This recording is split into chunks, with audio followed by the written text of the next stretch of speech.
So the scientific consensus statement on nano and microplastics is not that ready. So it's work in progress. And again, bear with us. We're a very young discipline. We have a lot of things that we don't have consensus about. So I'm sharing this with you. Just keep in mind it's work in progress. We've been working on this with Food Packaging Forum, but we will involve a group of other scientists that are just working in the field of micro and nanoplastics. And this is just to remind you again, the science of micro and nanoplastics, plastic pollution in general, is a rapidly evolving science, right? So I plotted here, just for the fun, I plotted here the exponential increase in plastic production. And then you see we have this like tremendous delay of decades. And now we have like an even higher exponential increase in papers on microplastics over there. And just to give you an idea, last year alone there were more than 700 papers on microplastics published. So just think about it. You would need to read like 2 papers a day to really keep up with like this kind of rapid evolvement of science. So many things are changing, and you need to keep in mind that a lot of the kind of evidence that you're using is getting revised. So very simple examples concern early studies on microplastics in honey and beer. They were the first studies, and they were really crappy, to be honest. But I can say that now, like 5 years later, because like the methods have evolved, the standards have evolved. So now we believe that those early studies have just measured contamination, right? Because they didn't have like the quality controls ready. And they were not supposed to have that ready because they were the first ones. They were just starting something very new. But you need to keep that in mind in your communication. We're revising a lot of the old data and a lot of the old knowledge that have been created, that have formed and informed your work and narrative. So the challenge for you guys is really to keep up with that pace. All right.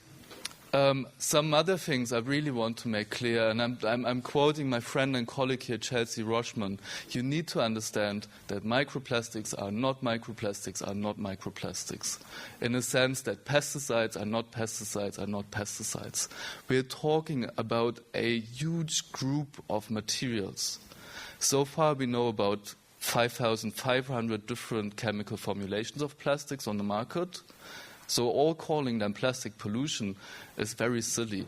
And a part of the communication problem here is that we're just all lumping it together as microplastics, whereas it's all different materials, it's different sizes, it's different shapes. So keep that in mind in your communication. And we need to talk a bit about definitions, and it's getting a bit nerdy, but we've just published a paper because we believe there is a serious issue in the scientific community that we are not talking about the same things. So we're using, for example, different size classes when we talk about nano and microplastics. And we just proposed a framework of thinking about that, where we define like size ranges for the different particles. We define shapes. We talk about color and origin. But just also keep in mind that plastic is not plastic. So we need to really also think about what we consider plastic. Just to give you like a teaser, the plastics industry would say rubber is not plastic. Right? Just because the sector is like divided in elastomers and then all the other plastics, whereas we as environmental scientists would clearly say all the rubber that we find out there in the environment is part of plastic pollution. So this all needs to be kept in mind. The structure of the scientific consensus statement will look something like this. So we are talking about the levels of micro and nanoplastics in the environment and in the what we would call anthroposphere. It's part of the environment for sure, but we want to make that differentiation. We will talk about the exposure to microplastics in biota. And the difference is by levels, we mean like what's out there in the environment. By exposure is really what is in the animals, what are they ingesting, what are we actually exposed to via our food. And then we're going to talk about hazards. So that's the toxicity, the negative impact, and then we will talk about like comparing exposure and hazards, talking about the risks. And then each of that kind of section has a statement on uncertainties and limitations. And just bear with us, there's a lot of uncertainties and a lot of limitations. And I believe we need to be aware of those as well. And this is just like a graphical representation a bit about the levels of certainty that the consensus statement will communicate where we are in our state of science. And I've been trying to tell you that yesterday. So there's quite a good certainty that microplastics are everywhere. We have some good evidence that animals are ingesting that. But then once we come to the toxicity and the risks, it's really getting very uncertain. So that you need to keep in mind, really. For human, it's worse. So you see, like the shading has shifted. So we know something about microplastics in foodstuff, but that's like really all we can say at the moment. And we have very little evidence on hazard, on exposure. So how much are we actually exposed to? Is it really a credit card? I mean, it can be a jumbo jet. It can be like one tiny little microbead. That's the uncertainty that's in that credit card statement, I would say. And then accordingly, it's very hard to make claims about the risks. So keep that in mind, that there is a lot of uncertainty over there. I don't have a lot of time to go through the details.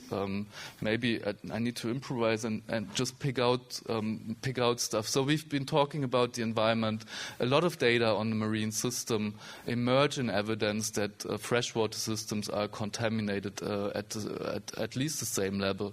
We have very limited data about microplastics in the atmosphere and soils. For human environments, most of the stuff is on seafood, and I love seafood, but I'm not eating it like every day. And you see, like all the other data is on honey, sugar, and table salt. And if you want to build an exposure assessment based on that data, I'm just asking you, do you eat seafood, honey, sugar, and table salt all of the time? Certainly, it's part of your diet, but there's a lot of stuff that we're just missing. There is evidence on bottled water and tap water, and that's again something that you need to think about and reflect in the light of evolving science. Early evidence have reported extremely high levels of microplastics in tap water. However, there's very recent studies, government studies done in Norway and in Denmark, and they have a very rigorous methodology. They've controlled for contamination, and they couldn't detect any microplastics. So are you really investing like your effort in fighting microplastics in tap water? That's the question over there. There's a lot of uncertainties, and you can go through that if you download the presentation later. What I like to highlight over here is that it's very challenging at the moment to analyze very small microplastics, and that's just a technical and analytical challenge.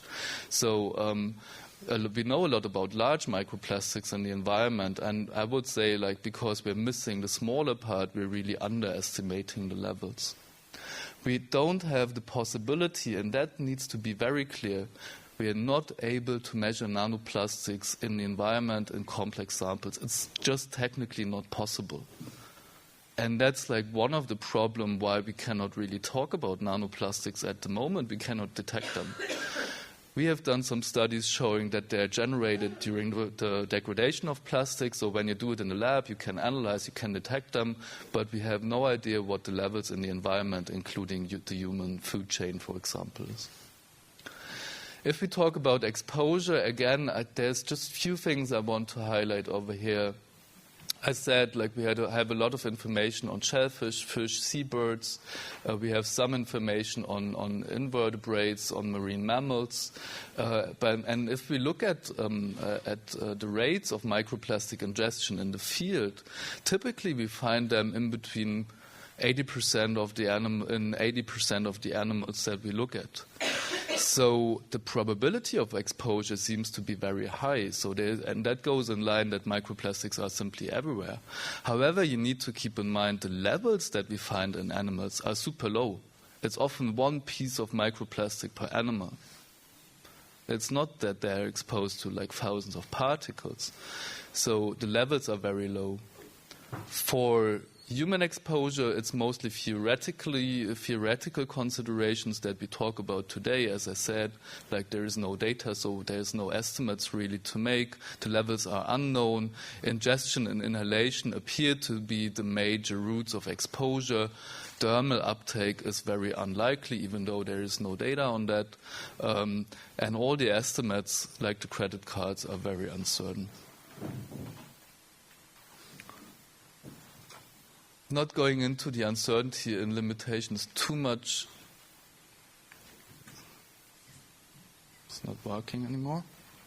Huh?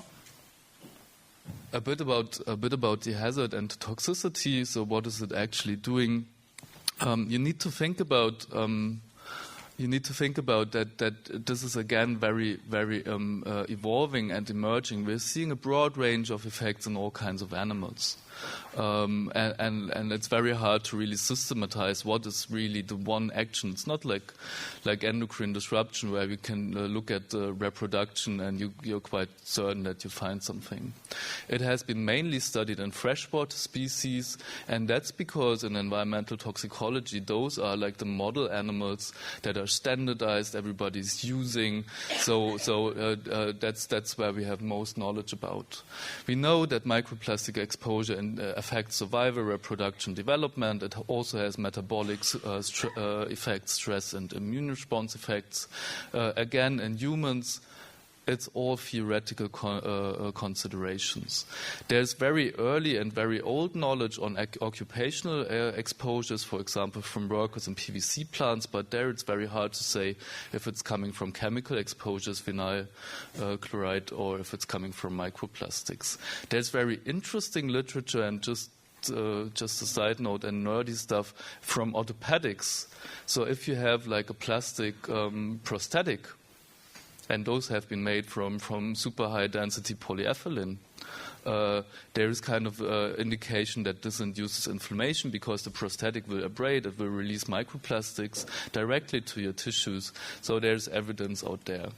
So far we have 6 rodent studies which would be considered very human toxicology relevant. Those are mostly coming from one group. Again, it's those early first studies, and I'm very cautious about their conclusions. No. Keep in mind that only 7% of the studies are really looking at the toxicity. Most of the studies are about microplastics in the environment. So we know a lot, and we do a lot of research about exposure levels, but we have really no idea about their toxicity. I won't take you into detail. That's very interesting discussions that we're having out there about the relevance of all those toxicity studies and things like that. I love to talk about that more, but I see you're looking at me already, so a lot of uncertainty out there. The risks, we don't really need to go into detail. We've been talking about that yesterday. Just to reiterate, for aquatic ecosystems, which we have the best knowledge about, we as a group of experts in the SAPIR report said there's no widespread risk based on the available evidence. We say there's heavily polluted places with extremely high microplastics levels that might be affected. So there is some places that might see a risk already.